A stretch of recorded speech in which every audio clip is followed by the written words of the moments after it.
Hello friends. గతంలో చూసుకున్నట్లయితే మన 'సమంత' అదే విధంగా 'నాగ చైతన్య' మధ్య డివోర్స్ జరిగిన సంగతి అందరికీ తెలిసిందే. ఆ మధ్యలోనైతే మన 'నాగ చైతన్య' అదే విధంగా 'సమంత' గారు ఏ విధంగా స్పందించలేదు డివోర్స్ గురించి.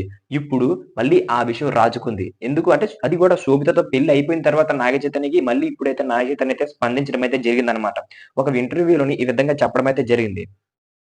గతంలోనే మేము విడాకులు తీసుకోవడానికి గల కారణాలు ఒక్క నైట్‌లో మాత్రమే రాలేదు. ఎన్నో రోజుల నుంచి ఆలోచించి మరి మనమైతే ఆ నిర్ణయం అయితే తీసుకోవడం అయితే జరిగింది. అంతేగాని ఒకే ఒక నైట్‌లోని ఫిక్స్ అయిపోయి అంతే ఇక తీసేసుకుందాం అనే విధంగా అయితే మేమెప్పుడు లేము. అంటే ఒక బంధాన్ని విడగొట్టుకోవడం అంటే అది కొద్దిగా బాధగానే ఉంటుంది. ఒక ఫ్యామిలీ నుంచి బయటికి రావాలి అంటే అది చాలా చాలా పెయిన్‌ఫుల్ అది నాకు తెలుసు.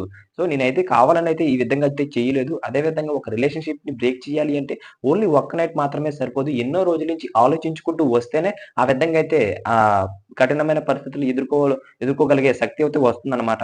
అంటే ఇది మనకిప్పుడు చెప్తున్నటంటే చాలా మంది ఒక నైట్‌లోనే ఈ విధంగా డిసిషన్ తీసుకున్నారు అన్న విధంగా అయితే మనకైతే తెలుస్తుంది. కానీ నాగ చైతన్య గారు ఏ విధంగా చెప్తున్నారు అంటే, ఇది ఇప్పటిది కాదు ఎప్పటినుంచో మేము అనుకుంటూనే వస్తున్నాం. డివోర్స్ తీసుకుందాం అని అనుకుంటూనే వస్తున్నాం. సో, అందుకనే డివోర్స్ అయితే తీసుకోవడం అయితే జరిగింది అని అయితే నాగ చైతన్య అయితే చెప్పడం అయితే చెప్పాడన్నమాట.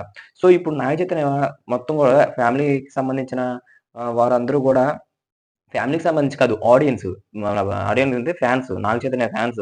ఇప్పుడు వీళ్ళంతా ఏమంటున్నారంటే, సమంత ఈ విధంగా మెచ్యూరిటీ లేకుండా ప్రవర్తించింది.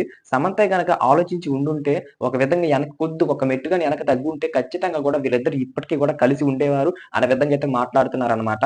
మరి సమంత ఫ్యాన్స్ ఏమైనా ఊరుకుంటారా? సమంత ఫ్యాన్స్ గూడా మీరు మా సమంత వైపు ఉండి ఒక్కసారి ఆలోచించండి. ఆమె ఎంత బాధ అనుభవించిందో దానికి తోడు ఎంత పెయిన్‌ఫుల్‌గా ఆమె లైఫ్ ఆ క్షణాల్లో కొనసాగిందో అన్న దాని మీదైతే వాళ్ళు గూడా రిటర్న్ కామెంట్ అయితే చేస్తున్నారనమాట. దీని మీదైతే ఇంకా మన సమంత గారైతే రిటర్న్ కామెంట్ అదే తిరిగైతే రిప్లై ఇవ్వలేదు. తొందరలోనే ఈ విషయం మీదైతే నాగ చైతన్యకైతే ఒక రిప్లై ఇస్తుంది అనైతే నేనైతే అనుకుంటున్నాను. మరి మీరేమనుకుంటున్నారో కామెంట్ చేసేయండి. మరి ఇలాంటి మరిన్ని అప్డేట్స్ కోసం మన ఛానెల్ సబ్స్క్రైబ్ చేసుకొని బెల్ ఐకాన్ అయితే క్లిక్ చేసుకోండి. అప్పుడే మనం పెట్టే ప్రతి వీడియో మీ వరకు చేరుకుంటుందనమాట. Thank you.